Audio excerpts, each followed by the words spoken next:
Welcome. Thank you for being here. Thank you for being here. Apologies if the internet connection is not great. I'm working off my phone because, of course, life in a technology world, and my phone is precariously balancing on 2 blocks and a laptop and a table, and anyway. So let me just check a few settings here. All good.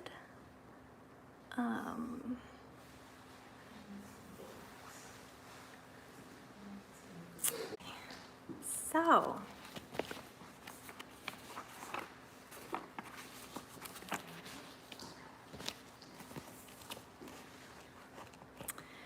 let's start with a comfortable seat. Bring yourself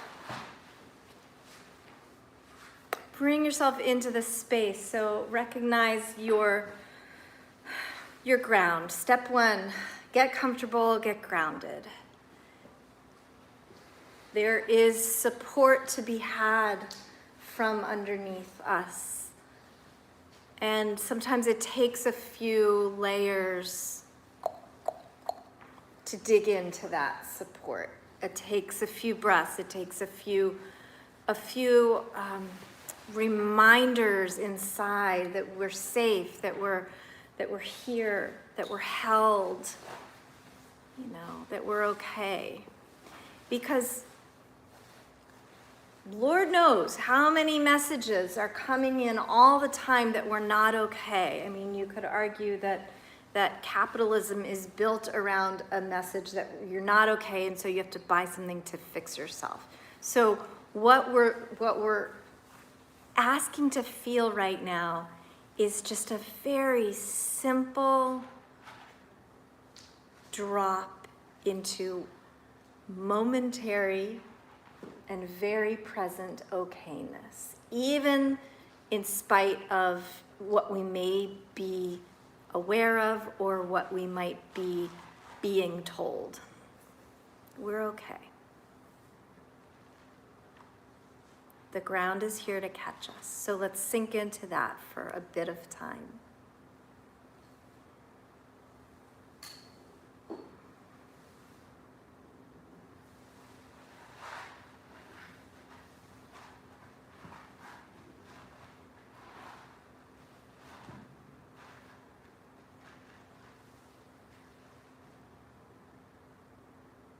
With some steady breaths.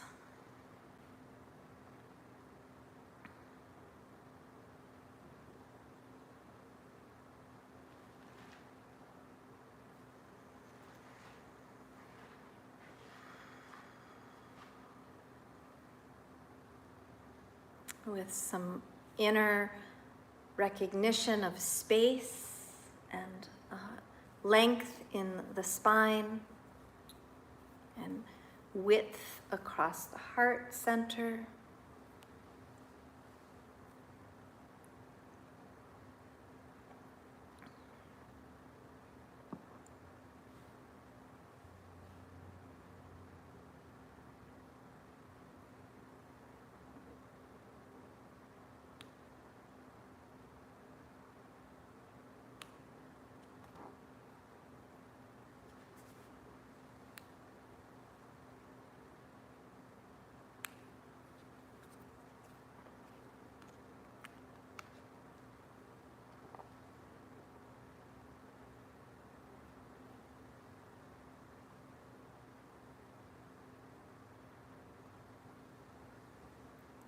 Notice if messaging is coming in through your consciousness that is arguing with this notion of being okay, trying to tell you otherwise. And recognize that in some cases, that's the mind's job to keep us safe, to alert us when in fact we might not be okay and need to seek help or shelter. But by and large, those messages are misleading at best. Come back to your body, to your breath, and to the ground underneath you.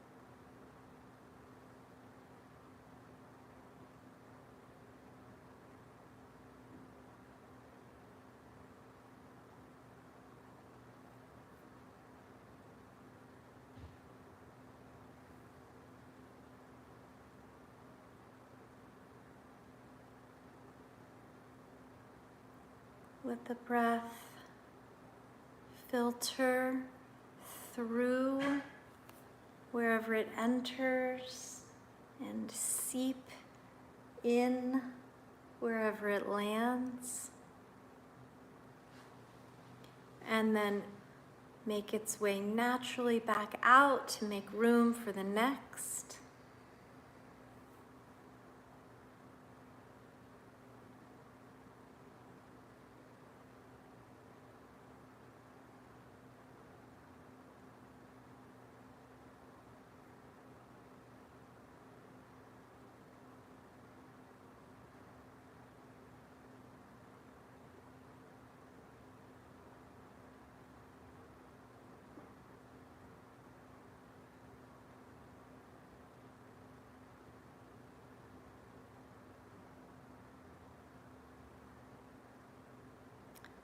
And what a glorious luxury to sit in this special presence, this one and only moment that will never arrive again, will only be refreshed by new and fresh moments, new nows. What a gift to be able to capture them as they arrive and to say, yes, we're here, we're okay.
Noticing the inevitable wanderings of the mind, come back, begin again, root down, recognize the safety and the steady ground underneath.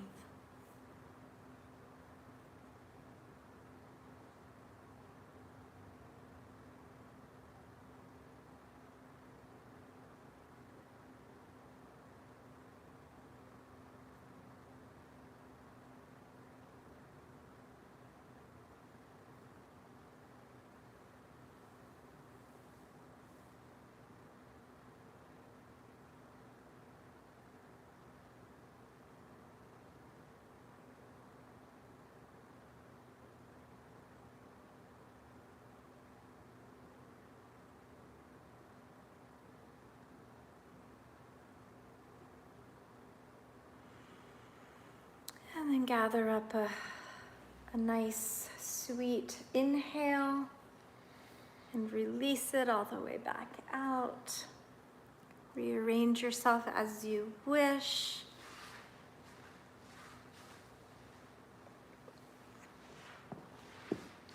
I want to start with a story that comes from the tradition of Indian mythology, and it is the story of the churning of the ocean of milk. And in this legend, the gods and the demons are in a fight, as they are wont to be. And the fight is over dominion of the land. Imagine that as a source of conflict, and over the question of who has more power. So, however, they do have one thing in common, is that they would like to extract the nectar of immortality out of this ocean of milk. And they decide to put aside their differences and band together to get this sweet elixir out and available and to share. So they realize they need some way to churn up the ocean enough so that it will release this nectar. So they make a list of the things they need, and one of the things is something like a staff-like object to stir.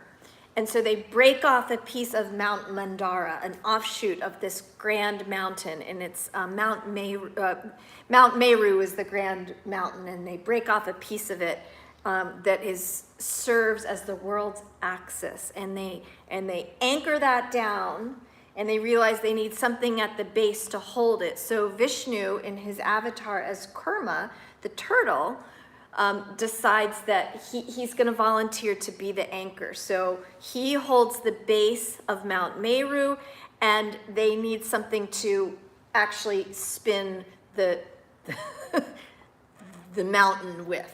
And so they use Vasuki, who is half serpent, half human.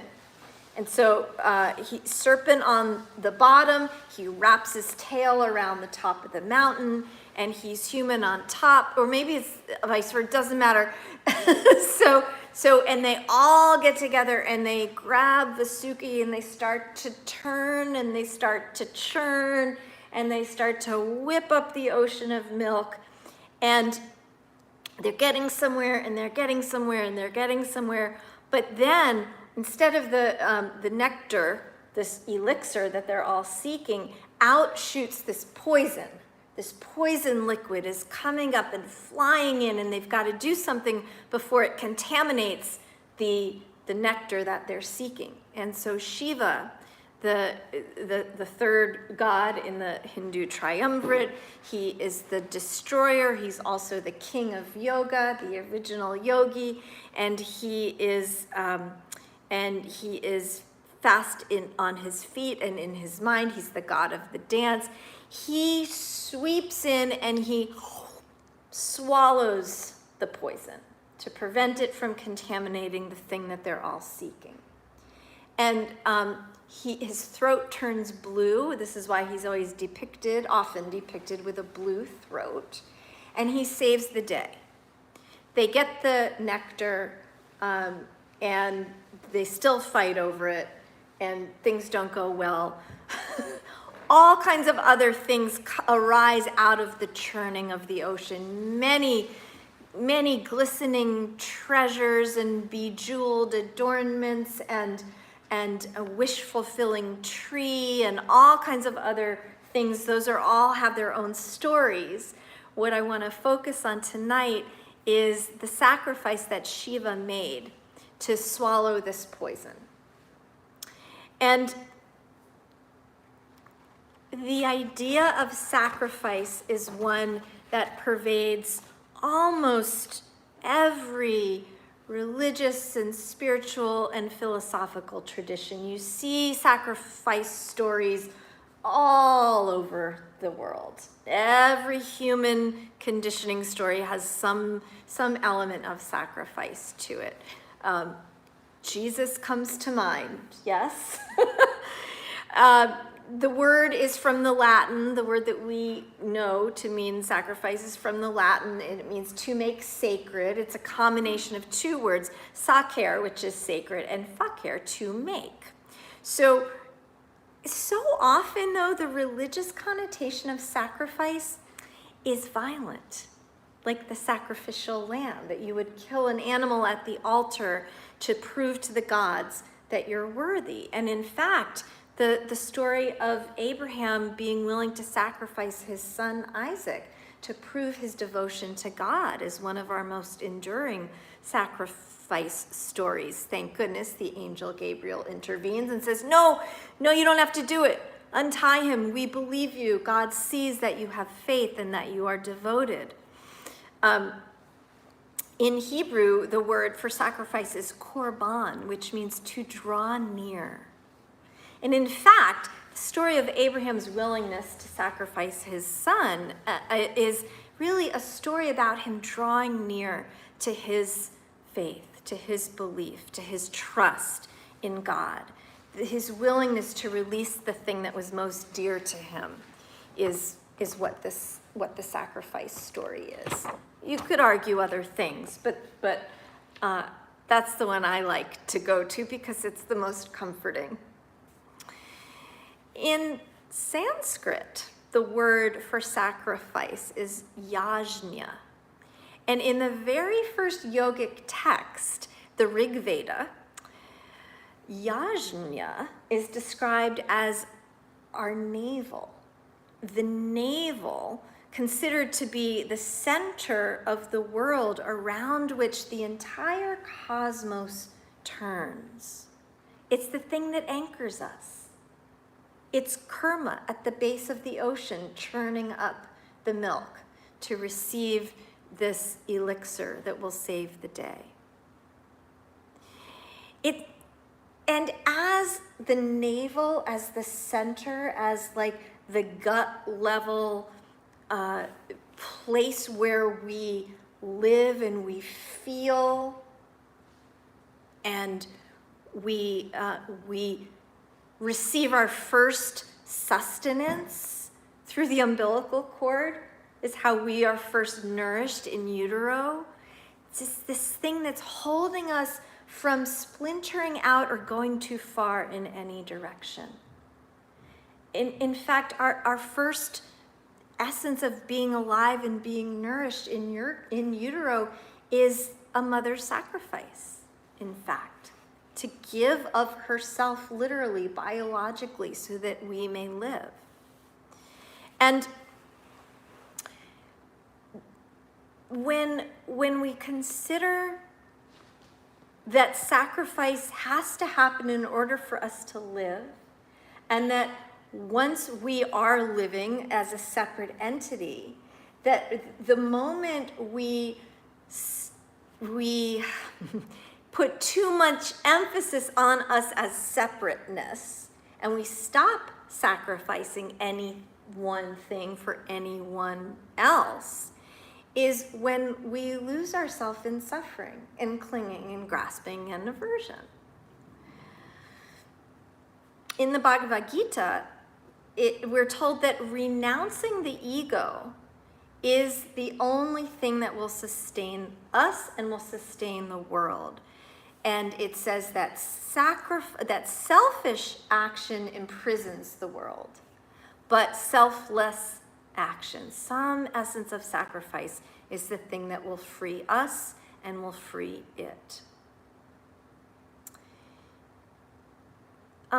Gandhi had things to say about sacrifice, and what he said about it was that we actually don't ever have to renounce anything.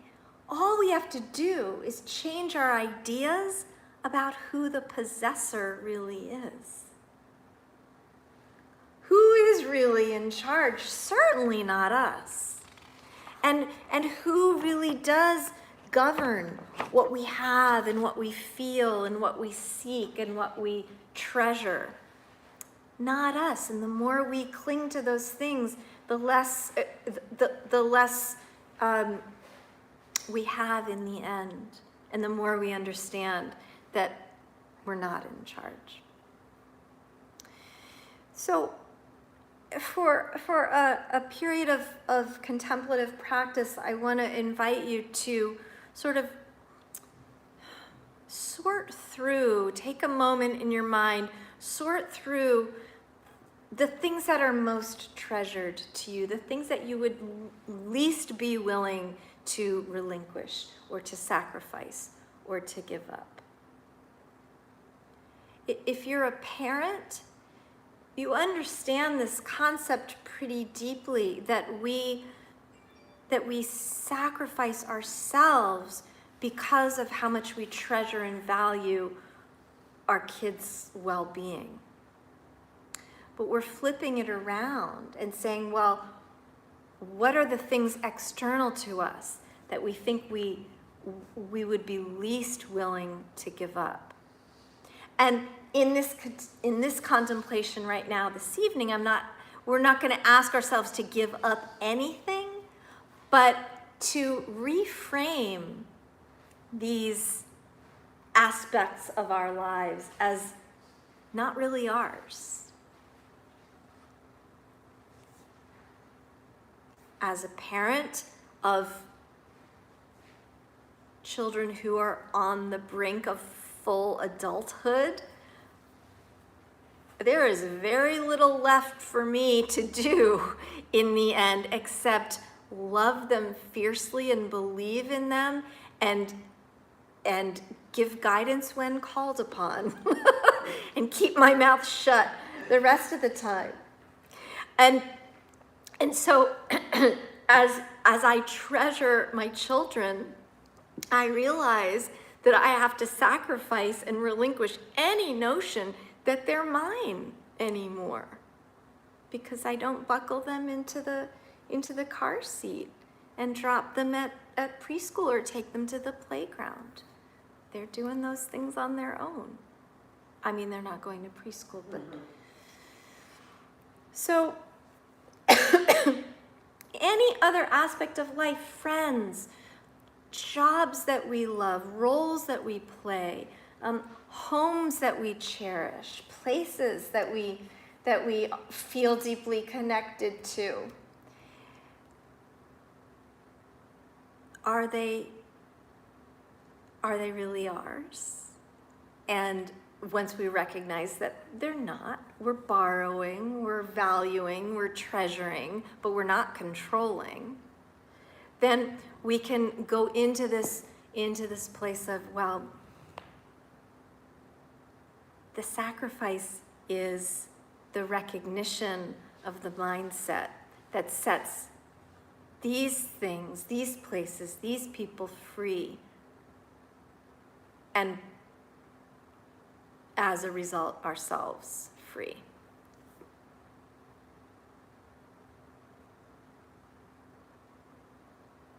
So let things arrive. Those things, people, places, ideas, behaviors, and practices that we hold most dear.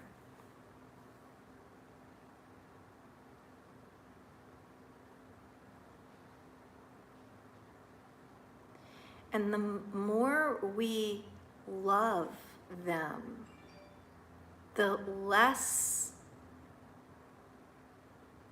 they really are ours.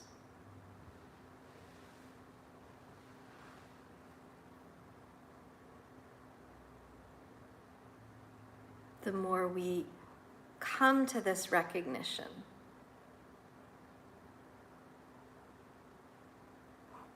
that we're all in these borrowed relativities, the more free we are.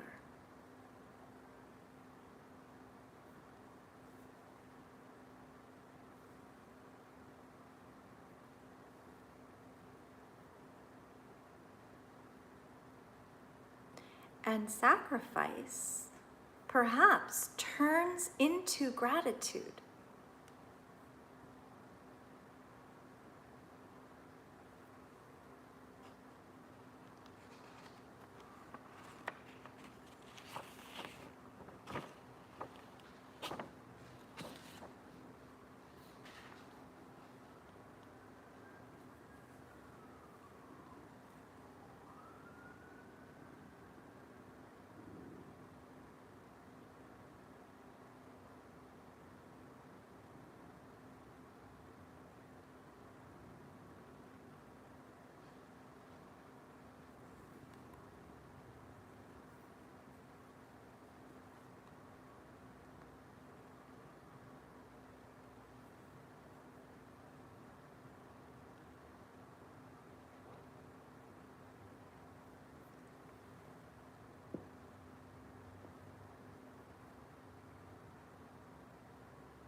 recalling the translation from the Latin that sacrifice is to make sacred. And then we are making sacred these treasured pieces of our lives.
And what if we began to conceive of our breath as sacred?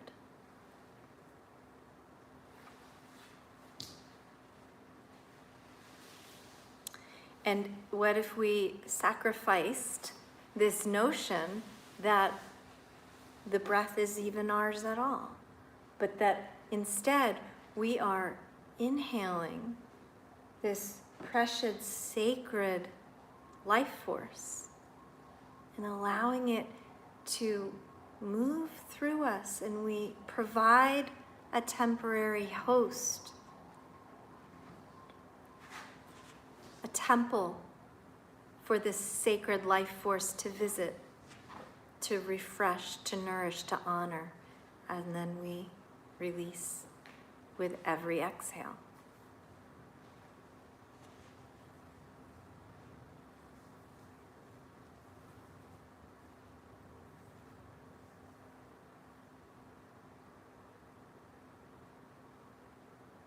We know that a breath that's held tight is one that usually accompanies fear or pain or grasping.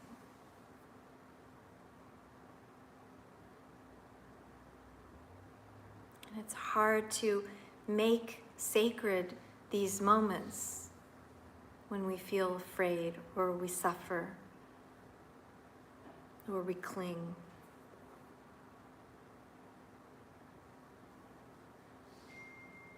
But a breath that is freely flowing and recognized as divine in nature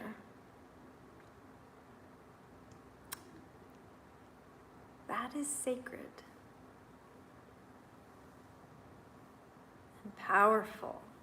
It's like drinking of an elixir that will allow us to feel immortal.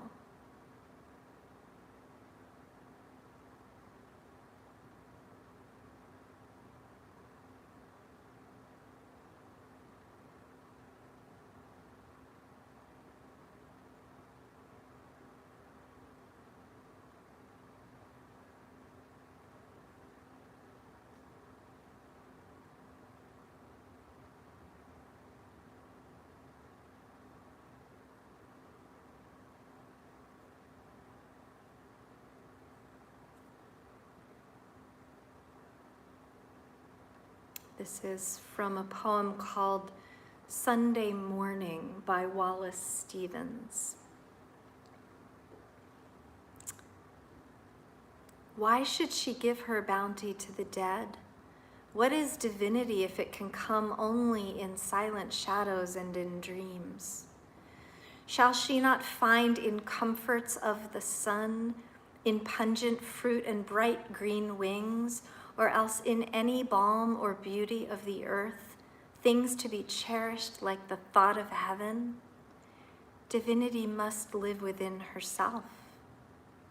passions of rain or moods in falling snow, grievings in loneliness or unsubdued elations when the forest blooms, gusty emotions on wet roads on autumn nights. All pleasures and all pains, remembering the bough of summer and the winter branch, these are measures destined for her soul. And these are all sacrifices, to know that the snow will yield to the rains of spring, and that will yield to the blossoms of summer, and that will yield to the harvest of fall, and that will yield and sacrifice itself for the sleep of winter, and then it all starts again. None of it is ours, nor ever was. All of these moments of sacrifice, to breathe in and then to let go and to be grateful. I saw a funny cartoon. It was one of those restroom signs that you see in the airport with the figure, and there was like a sort of a male-looking figure and a female-looking figure, and then the female-looking figure was holding up an infant like this. And then somebody had written across the top, "This restroom requires a sacrifice."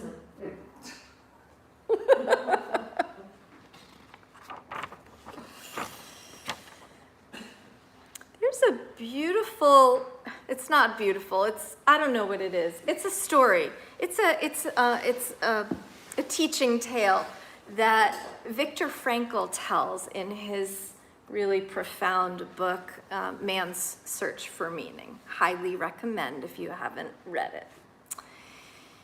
And the story is referred to as Death in Tehran.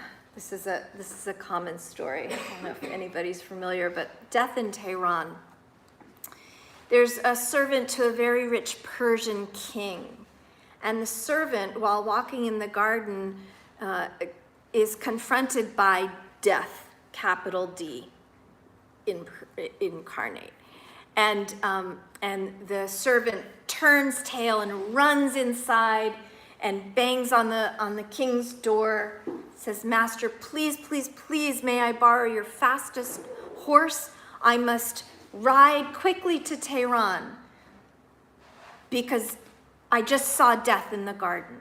And the king says, "Sure, take the horse, please, please." So servant rides off at top speed, and then the king is walking in the garden later in the afternoon, and he also sees death, and he says, "Death, why did you scare my servant like that? Why did you terrorize him?" And Death said, "Please forgive me. I had no intention of scaring or terrorizing him. I was just very surprised to see him because I have an appointment with him later this evening in Tehran."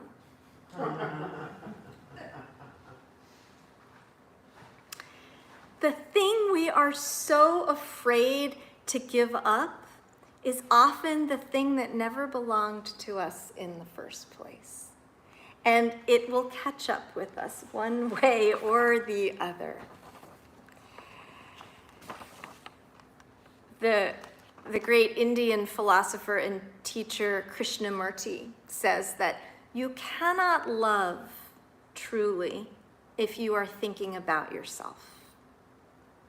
That love in and of itself, by definition, is a sacrifice, is to recognize the sacred divine nature of another human heart. Love is, it has no object. You can love another's heart in a way that connects the two, but you can't, as one person, love another person, because that suggests that you're either consuming or subsuming or acknowledging that you ever were disparate in the first place. And so to sacrifice is really another way of saying it's just letting go more fully into the fullness of love. And we can disagree, and we can have different preferences, and we can value and acknowledge and appreciate all kinds of a full array of differentness. And we can still love, and that is sacrifice. Ultimately, it's just the process of letting go of these narrow definitions of who we are. Krishnamurti goes on to say that it's really the only problem we ever have.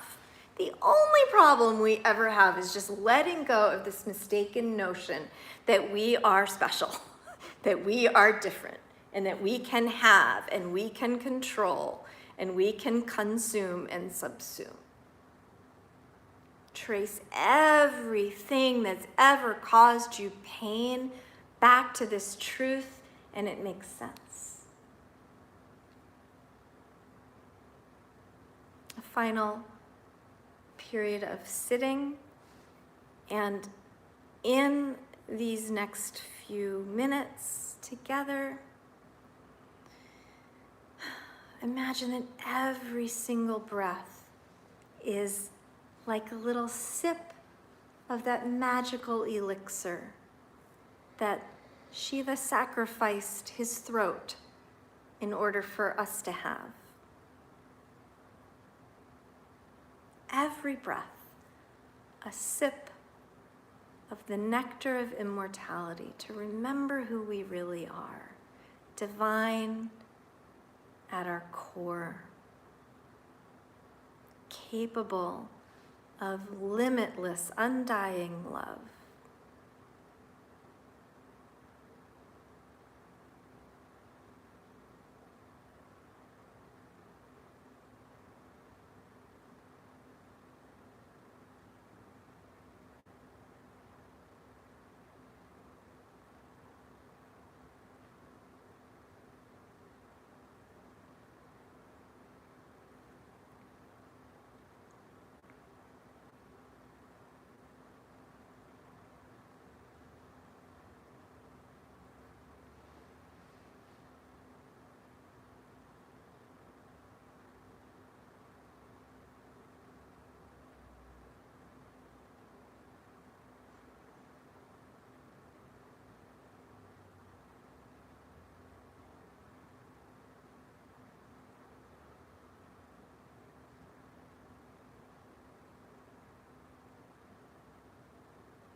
As you feel the inhales arrive, perhaps add some imagery that evokes a glistening treasure. Something that seems or feels beautiful to you. That you know you can't keep forever, but that you can appreciate just for now.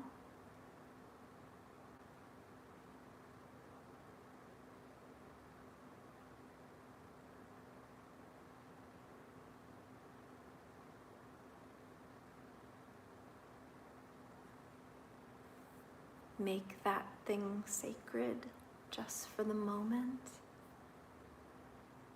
and then offer it back out.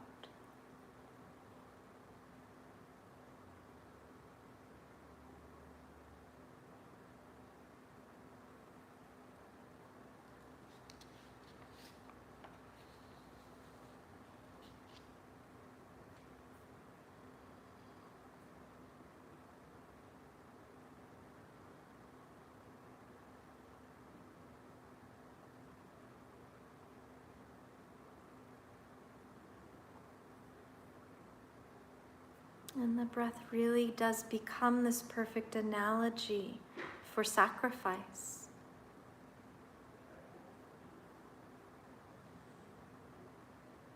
Imagine the silly notion that we might inhale this glistening, precious, glorious breath and then keep it for ourselves. It's the opposite of living.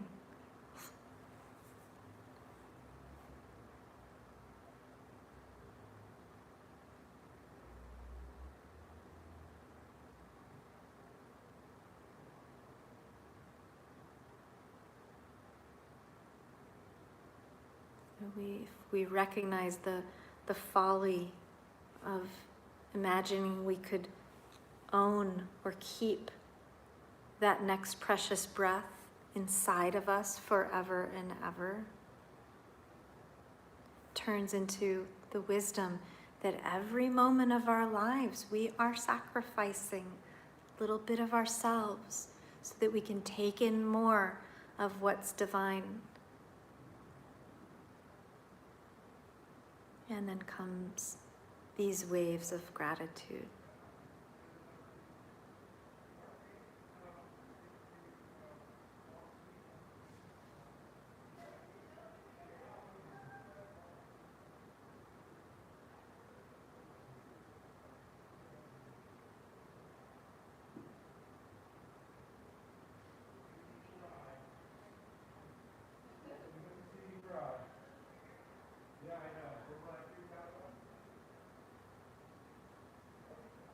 Now take some steady breaths.